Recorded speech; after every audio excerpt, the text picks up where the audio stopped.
Well, I'm going to say the same thing I've said a couple of times already. This team is brilliant. It finds a way to not be beaten, and it's absolutely flying. However, this feels like it's a little bit too easy. We've never made this level of progress in English football before at this speed, and it doesn't feel right when I'm trying to manage the budgets and the finances sensibly. We've got the lowest wage bill in the league, and at the moment, it looks like we've virtually won the championship already. We've got two big games today against playoff hopefuls, but unless we slip up now, it's going to be Premier League football next year.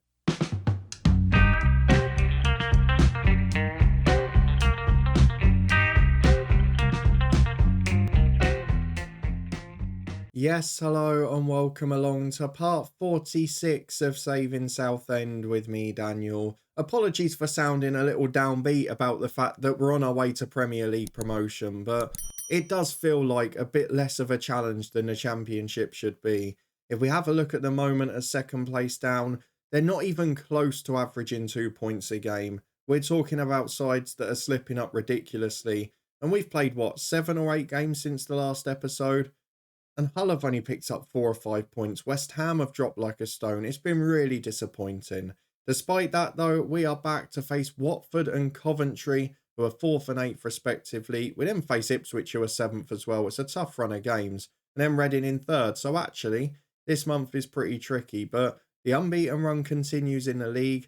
Despite the fact we picked up big injuries, we had a big cup defeat. And in some circumstances, it's a miracle we haven't lost. So if you're looking forward to seeing if we keep that up today and secure Premier League football with this very high performing team, then please do put a thumbs up on the video. As you can see from the top of the screen, Brooking is still out and Presley is out for the season now. But let's have a look at what's happened to our form, because while we've dropped a few points, we have been starting to draw a bit more and we have gone out of the FA Cup.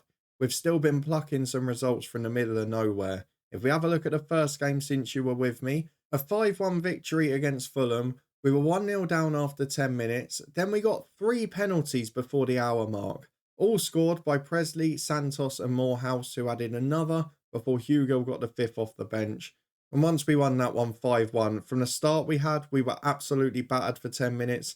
But then once we got the third penalty, I went, there's no way this is slipping up now, is there? We followed it up with a 3-0 win at Plymouth, which was much more comprehensive. A Hugo brace and one for McKinstry, but also a long-term injury to Goodrum in that game. West Ham away by 5-1. And again, look at the luck. We started poorly. They were dominating the game. Edson Alvarez sent off, gives away a penalty. And with 25 minutes gone, we're 1-0 up against 10 men. Santos converted that. Hugo got a brace. And then I bought on Ishmael for 10 minutes as a left back at the end. And he got 2 as well. Just completely unfathomable results. A 3-0 win at home to Salford thanks to a Morehouse brace and Perkins. A 2-2 draw at home to Borough, a game where we were behind twice, but Kwanzaa and Dan scored goals to get us back for a point. We were then awful at home to West Brom in the Cup, where I felt we had an opportunity, but Jamie Donnelly, a former hero from the Distillery save at international level last year, he got one of the 3 before a Perkins consolation. A 3-2 win at Blackburn was probably the moment I think promotion was secured, because we were 2-0 down on a stroke of half-time, before Mirko Tanani, who I mentioned as an important January signing, fair play director of football for finding him, scored an absolute rocket just before the break. He then added a second after Sonny Perkins' equaliser, and 10 minutes after half-time, we found ourselves 3-2 up. It was remarkable. It then also got their manager sacked as well. But what an important player he's been. A couple of crucial goals and a big assist in that Palace game as well. We then drew 0-0 away at Sunderland last time out. An injury to Josh Craven, but overall, an unbeaten run that continues. And when we've had a poor game like that one, Dan Rosa stepped up and got the clean sheet for us. So we just look virtually invincible. When is the last time we lost a league game? I know we've had that West Brom one. 28th of October, that was about 4 episodes ago, wasn't it? And that's when Hull were top of the league. So we're talking about real quality and a consistent run that has just been beyond the most remarkable I've had in these saves. So a wonderful effort from our boys, but let's go and see what they do on the pitch today. We should have a youth intake imminently. We've got a couple of those young stars who are coming through and doing well. But we're 17 points clear of second and third. All of the teams below are slipping up and switching positions. And at the moment, they don't even look like getting to 80. And that's an incredibly low total when you consider the normal championship. Look at Luton in real life last year. Finished on 80 points and were 11 away from automatic promotion. Normally you're looking at the best part of 90 to go up. And this year, these teams have got to win every game to get there. So let's see if any of these contenders can at least make it difficult for us. But at the moment, I mean, even in League 2 and League 1, we didn't win the title. Here, we're looking like we're going to romp it. We've got a sold out Steve Tilson Park again. We've got changes that we might have to make because of fatigue, because of injuries, and of course the fact, as you can see, it is a 3-game week. So right back is a bit of a problem for us. We're going to have to bring in Carrington, and then from there we'll make our decisions and be back in a minute to run through the team. Well, I say other decisions, that's the only change I've made in the end because of a lack of fit players in terms of other positions, because I don't want to risk people and I don't want to ruin the harmony of what is a very good team.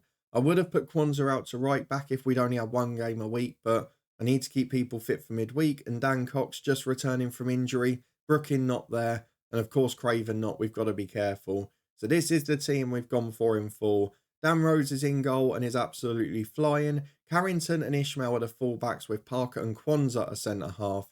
Tanani and Sam Ammo out wide with Santos and Morehouse in the middle. And then up front is Dans and Hugill as we look to push on with promotion. If we have a look at the average ratings, I know there's a few that are well above a 7, but they're not into like the 7.3, 7.4s. We've not had lots of standout performers, just an awful lot of solid ones, and of course goals when it matters most. So let's go and get into this game. Southend v Watford, who are in the playoffs themselves, and they're going to be one of those sides, as all of the next 4 are, that will be looking to stop us and make it more difficult. So let's go and get into this one as we ask the lads to prove a point. We'll keep an eye on the other results to see if anyone can find consistency to chase us. Well, 4 minutes on the clock and we've got a throw on the left with Ishmael, who continues to do really well and push Parks out the team. Didn't expect that at the start of the season. As in goal, Watford have the ball with plenty of time on it. Big kick down the middle though.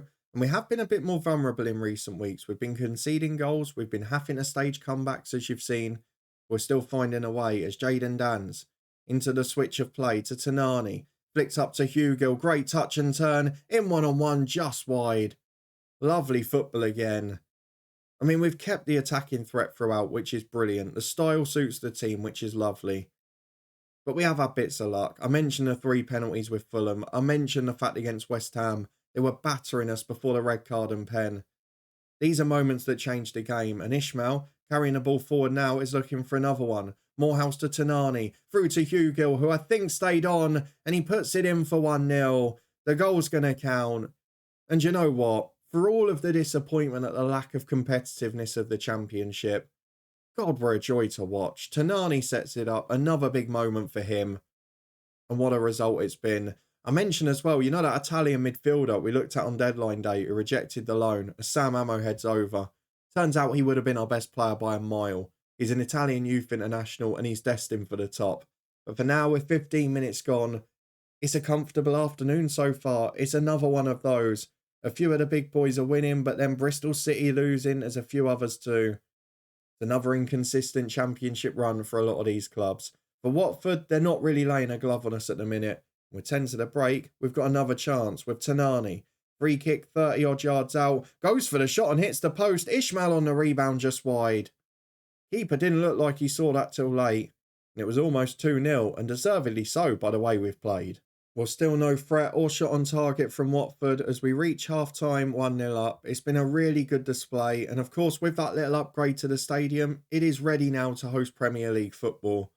So as we move into the second half, it's just about seeing it out and doing the job. When we're at our best at home, we don't concede goals. And this will put us on 87 points. And where the other teams are, I don't see anyone catching us then. I'd go as far as to say we could not win another point after today and we win the title with a very low total and one that wouldn't have even got second in real life last year. As Sam Ammo puts the ball in the box to Tanani. Great save. No, hit the post. I thought the keeper saved it. Wonderful football again. And with 20 to go, we'll think about changes because, of course, we've got the 3-game week. We want to protect people. So Dan's will come off for Perkins, who we know's got a goal threat. Sam Ammo will come off for young Anselm. Not worried about Tanani because we can play McKinstry in the week or Solly March. Andre Santos will come off for Reece Russell Denny. And in fact, Morehouse will come off for March. We'll do both of them. They will switch roles as such. We'll save the last change a few more minutes. Don't need to worry about Carrington, but maybe Ishmael can have a breather or one of the centre halves. As Tanani's got a free kick. A second goal would definitely help us with defensive changes. It's headed away as far as Carrington. They're just offering nothing. They're not even chasing the game here. As Carrington down the right finds Ishmael. Carrington again gets it. Hasn't scored yet for the club. And almost does there, just wide of the far post. What a performance, honestly. How it's only one, I don't know. And we're just over 10 to go. I think we will give a little breather to one of the centre halves. Who struggles the most? Well, they got the same natural fitness, so we'll take Kwanzaa off just because we might need him as a right back. Agat's looking nervous, so do you know what? I'll bring on Stephen Parks at centre half, which may be a regret. But for now, I'm not worried about it. As Solly March, playing centre midfield today, comes on and wins the ball back. Anselm on the left finds Ishmael. He plays forward towards Perkins, and now Solly March again. Retiring at the end of the year, we've already agreed him a squad role in the staffing team, sorry. I think he's going to be under 21s coach as it's into Hugh Gill, 2-0 Southend. Great ball in Cameron Ishmael, good play in the middle from Solly March.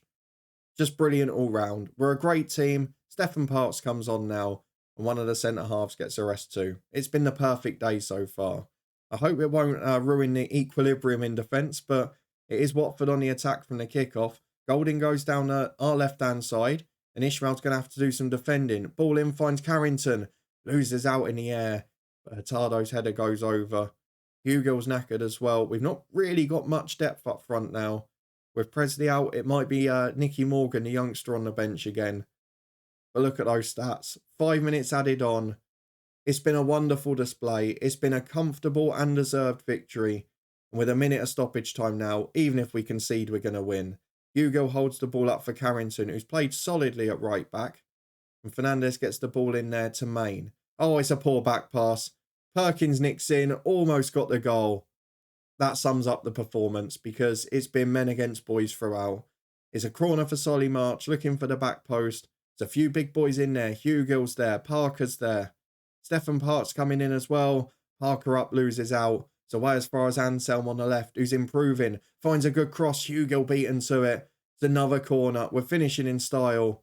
Oh, he's given a free kick for offside. But a 2-0 win.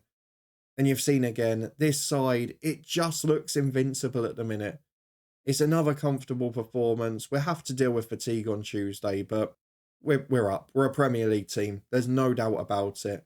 Look at the other results. We've just got an achievement for 20 clean sheets in a single season, which after 38 games is remarkable. It's also our record in this save. We're 20 clear of Bristol City, who lost again.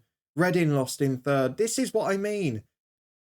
Reading lost. Bristol City lost. Ipswich did win. They got up to 66. Watford lost to us.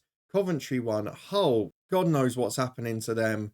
And I think West Ham are the only ones not to play. But everyone is slipping up consistently and getting near 2 points a game. Someone's going to go up in second place in the 70s. And that is embarrassing in the Championship.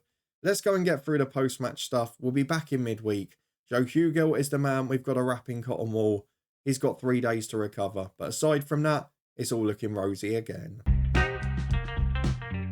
Well, maybe better late than never. We've got the moment that's going to derail our season, because let's have a look at this injury for Daniel Rose. The goalkeeping injuries are back and he is out virtually for the season now. Joe Rose is only just back to fitness and played for the 21s on Monday.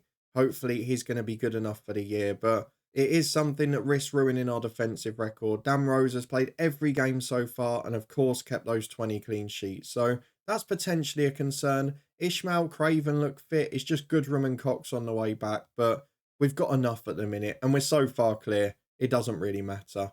Hull did win their game in hand. Reading are winning now. West Ham, I think we're in FA Cup action, so they've been delayed a few days.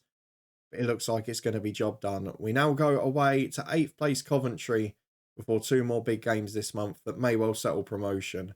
Let's have a look at the players to close down. Carlos Alcaraz is their number 10. They've got Alfie Doughty left wing back, Luton legend. They've got a regen midfielder called Jonah Hodgkinson. Anyone remember that name from the head coach last year? Nat Phillips centre half is that? It is. And James Trafford in goal. This is a good Coventry side in fairness. I did see as well, and a couple of other star players that haven't quite made this by the looks of it. So let's get the opposition instructions on and let's see who's fit. Dan Rose will be replaced by Joe Rose, and that means that young Dylan Knight should be on the bench now for the season. He's going to go in there. None of the others fit at the minute. We're also chasing a league title in the under-21, so I can't take them out. Hugill's not quite fit, but he's going to start this one. We've got Perkins on the bench if we need it. We're also going to go for the same back four bar Craven, who will come back in on the right. Carrington will be on the bench in case for Dan Cox, who's building his fitness up. In midfield, I can't drop Tanani. Sam Ammo's too good. I think we're going to stick the same as that. It means that unless Griffiths comes in, which he's not going to, we're going for a very similar squad today. It is Joe Rose in goal in place of Dan Rose because of injury, and Craven, after his knock, returns at right back in place of Carrington, who drops to the bench. The rest of the team is the same. Why on earth would you change it, frankly? We've got to watch out for the fitness of Hugill, but aside from that, we're in great nick. And away to Coventry, I trust us to go on the attack. Well, here we are against Paul Warne's Coventry as James Trafford skippers the side today. Trying to remember who the other one was on the bench that missed out for them because they're not in the squad at the minute. Just seeing if they've got a key injury somewhere. They are out with, Andrew Omobamidele, who for some reason isn't in the squad. He is better than any of our defenders by a million miles. And it's things like that that annoy me, the fact we're doing so well, because it shouldn't be that easy for us against these sides. They've got individual players there in Haji Wright, who is earning what half of our squad does. Our wage bill's 150 grand, and he's on 60 of it. I mean, it's remarkable stuff. Let's go and get into the first half. We're flying at the top. And today, if we get another win, we might even be close mathematically to promotion. Well, we're going straight from the kickoff with Joe Hugill, which not always a good sign, but might be for this team, though we do lose it to Alfie Doughty. And we know from our Twitch saves with Luton and from real life with Luton, that boy's got Premier League quality as Kwanzaa intercepts the cross, finds Craven on the right, Tanani up to Hugill, and here we go again. Dan's wide to Sam Ammo, who's got in behind the wing-back. Three arriving in the middle if we can find the cross. Joe Hugill's up at the back, as is Tanani. It's away as far as Morehouse, who turns. Has space to run into, looks for Ishmael. It's intercepted, now away at the other end. What a start to the game. Morgan up to Joseph. Kwanzaa intercepts. But they win it back with Stevens, and now Alderkill. Into Alcaraz. Morgan's in, that's offside. We get away with one there. Because we were carved open a little in the middle. They have got a 3-on-2 in that area. But for now, it remains goalless as Hull are leading again. But is it too little too late for them? As Tanani's got a corner. In-swinger to the back stick. Jarell Kwanzaa. That's why I rested you for 10 minutes on Saturday. The skipper scores. What a player. Shame he's not got the same potential he's going to have after the winter update in this save. But by God, is he performing. 10 minutes gone at 1-0 up. What a ridiculous effort. We're going to 90 points. We're going to promotion. I cannot understand how this team's this good. What a mentality it must have. But even so, it's remarkable. Well, Bristol City are finally winning a game as well as Tanani's got another corner. James Trafford with some very good goalkeeping there. Comes and claims it and holds on. He's going to look for the long kick, you'd imagine, because everyone's running away from him. His big ball over the top is headed away by Craven. Tanani producing the magic again. Hugill puts Jayden Dans in, who dinks the keeper and beats the far post. He probably didn't need to do that. Trafford had offered the near post to pass into. Tried to be a bit too cute as Morehouse flies in. It's a good tackle that wins the ball. Doughty does the same, but Tanani cannot be kept out of possession. He can the second time. Good defending Alfie Doughty. In towards Alcaraz. And again now. Doughty down the line. Joseph lose out to Kwanzaa. What a performance from him so far. Sam Ammo on the left finds Ishmael, or does he? Ignores him, just goes on a run himself. Sam Ammo over the top. That is a bizarre one. We are on key highlights, aren't we? Why on earth did we watch that? Alderkill gets it at the back, finds Nat Phillips. And he plays out to Hodgkinson. Probably not as good as the one we had at United in that universe last year. It is up into midfield and they've beaten us here. Stevens in behind from right wing back. Good football. Free in the middle if he can find them. And Jimmy J. Morgan is definitely not offside this time. Coventry level, they've deserved it as well. Probably where we're missing Dan Rose coming to claim those. But it is one apiece, and after half an hour, you'd have to argue that's fair based on the game. Well, all of the big boys are winning as Alcaraz puts in a Coventry corner. And the one thing I am worried about with the different rows in goal is definitely the defensive solidity. We still look a threat going forward. We've definitely looked like conceding a bit more here as Ishmael gets it out to Sam Ammo. He finds Andre Santos, bit of that Brazilian magic, as Ammo gets it in again to Morehouse. So much time on the ball in midfield because they're playing so defensively with that back seven. Hugill gets all the way to the byline, cuts back to Craven. Morehouse has space, goes for the shot off the bar. We know he loves a long distance banger, but that one just misses out thanks to the woodwork. 10 minutes to the break, it's one apiece, it's fair at the moment, and at least Coventry are giving us a game, but Hugill starting to run out a puff, that's a worry. We're going to have to look at fitness in the second half as Humphreys at the back, big ball over the top. Morgan will chase it, he's beaten the defender, Parker's been caught out, and Joe Rose, fair play to him. Said I'm not as confident with him in goal, he's just made a remarkable save. It's a corner kick which Alcaraz will take. We're under a bit of pressure in this one. Alder kill in and it's on the rebounds. Kyle Joseph taps in, it was off the line initially. And after all of the good form, this is what it took. A goalkeeping injury. And now we won't be able to keep a clean sheet as Parker's in from a free kick and heads over. It's going to be 2-1 Coventry at half time. And on the balance of play, they probably just about deserve it. We're going to get through the dressing room. We're going to say that we're not particularly pleased at the minute. And we'll try and get onto them in the second half. Joe Rose is playing pretty well in goal, but ultimately it's just that unsettling feeling in defence. Not having a sub-target man isn't helping here either. With an hour gone, I'm not going to wait any longer. Tanani's anxious, he'll be replaced by McKinstry. I'm going to put Danz as the target man with Perkins alongside. Morehouse is struggling for fitness, so Reece Russell-Denny will get a game in there. Parker's not had a best game and is on a yellow, so Elkan Baggott will come on.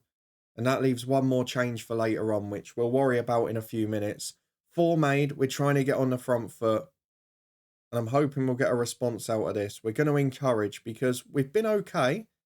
We're not finding a way through. Sam Ammo off for Anselm is the final sub. And we've got 15 minutes remaining, but Coventry are dominating, to be fair. And it looks like we're finally going to end the run, but not before we've basically wrapped up promotion already. Let's go attacking for the final couple and just see if we can nick another late goal. 5 minutes added on, but we're missing not having a target man in there, aren't we? Coventry 2, Southend 1. The run is finally over. It's taken a goalkeeper and multiple striking injuries to do it. But it was a good effort away at a very good side. A side that should be in the top 6. And ultimately, it doesn't matter at this point. There's 21 to play for. We're 17 clear. There's no way 2 teams go the whole rest of the season and only drop 3 points because our goal difference is so superior. With that in mind, I think it's pretty much job done, but nice to see a little bit of reality there. Kwanzaa struggling physically, but then after this weekend, got a 2-week international break and it's going to help reset us. So I think we've done pretty well out of that to get the win against Watford, to get ourselves so far clear in the mix. I have no doubt, as I said at the start, we're going to be a Premier League team. But just signs in recent weeks with the 2 draws, the Blackburn comeback and the FA Cup defeat, that we are starting to dwindle a little towards the end of the year. The good news, though, is that we probably don't need another point. And I think you'll probably be in agreement with me that the title's wrapped up. So barring an absolute miracle, we are going to come back for the final game away at Bristol City, who are currently second. It could be important for them. And in addition to that, we will, of course, have a look at the end of season review, what we plan to do in the summer, as we look like we're going to prepare for Premier League football on the most shoestring budget you will have ever seen at that level. You think Luton didn't spend when they went up this year in real life? You're about to see something new from these boys. We've got a lot of work to do off the pitch. And in fact, actually, quick false alarm. Let's skip ahead to Saturday and see if we get our youth intake before, because it's the first one on paper that's supposed to be really good. So I will skip ahead to 4 days just to see if we get it. Well, 4 days later, no youth intake and officially a chance to win the league in this game. So let's go back to the schedule. If you did enjoy this video, please do chuck a thumbs up on it, subscribe and turn the notification bell on to stay up to date with everything. We'll be back with, well, a big game for Bristol City next time out against us, and I'd imagine a title party as well. We're also going to look ahead to the Premier League season, which I'd imagine is going to need a bit of squad overhaul. We'll see what sort of budgets we get and what happens off the pitch as well. If you're looking forward to all of that as we look close to taking Southend United to the Holy Grail, And make sure you come along on Tuesday to see what we've got planned. In the meantime, we're going to be back with a head coach on Monday. We had our debut at our new club yesterday. You can find those recent episodes up in the eye above. There's also a link to our FM24 guides, of which there will be a new one tomorrow instead of our usual story. But then we'll be back to the trail on Monday with the head coach, followed by this one on Tuesday. There's also links in the eye above to the Twitch channel for regular FM live streams, and of course to the football podcast where we've got loads of content this month. So thank you very much for coming along as always. Your support is greatly appreciated. And despite my frustration at how comfortable it's been, it looks like Premier League football is here for Southend United. I'll see you next time to confirm it and plan for the promised land.